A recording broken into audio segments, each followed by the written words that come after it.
He crossed his arms. "John, your father's dead.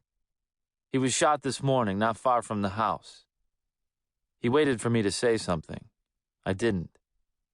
The pounding in my head doubled and I felt sick. "Outside the Optimal Deli." Another pause. Maybe waiting for a question. "I'm sorry." I chewed the inside of my cheek, trying to catch my breath and will my stomach to be still. I wondered what was stranger, that my father had been shot, or that it was Purvis standing there telling me. We'd known each other since we were kids, grew up across the street from each other. He knew my family. Then, in high school, Purvis and I had a falling out he's never been able to leave behind him.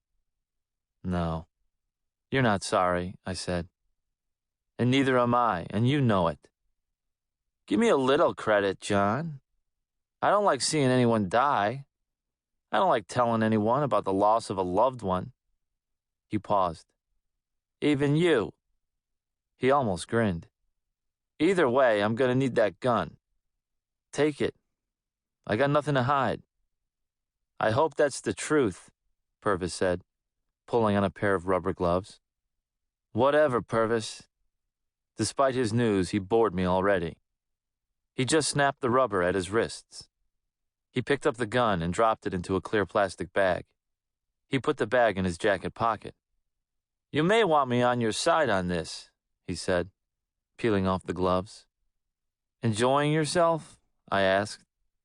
I hadn't shot the old man, and Purvis, despite his tough cop act, knew it. If he really thought I'd done it, he'd have been at the door with his gun and cuffs out, and about 14 other cops. If I wanted, I could tell him right now what the police lab would tell him in a couple of days, if the gun ever made it there. That gun had never been fired. "We're going to your parents' house," Purvis said. "My partner's waiting for us. He wants to talk to you about this, obviously." "You talked to my sister?" I asked. "Called her myself this morning." He checked his watch. "She's arriving soon. Said she was leaving right away." He looked down at my feet. "Put some shoes on and let's get going. I'm sure you want to get this over with." "How about you don't give me orders?" I said. "I can get there on my own." "Waters told me to bring you," he said. "I'm not riding over there in the back of a cop car like a goddamn criminal." I walked to the window, pulled aside the shade, and looked down at Purvis's terribly obvious, unmarked white sedan. Shit, it's bad enough the whole block will be thinking I'm a narc.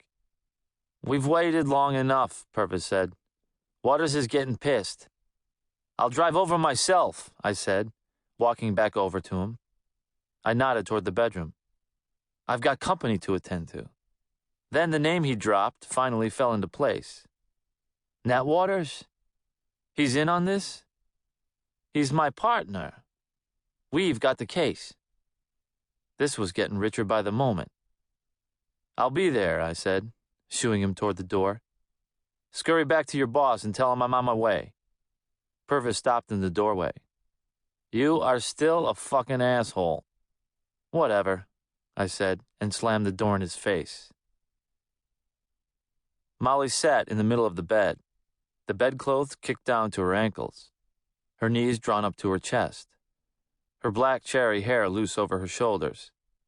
She glowed in the afternoon sun shining through the window behind her. She blinked at me, apprehension on her face. "Did I just hear Purvis call you an asshole?" she asked. I crossed my arms and leaned in the doorway. "That you did. Neither the first nor the last time that'll happen." She rolled her eyes, kicked her feet free, and slid to the edge of the bed, reaching down for her clothes. She knew my history with Purvis, found the enduring antagonism rather pathetic. She knew it had started with her. "What was he doing here? I thought you two fell out years ago."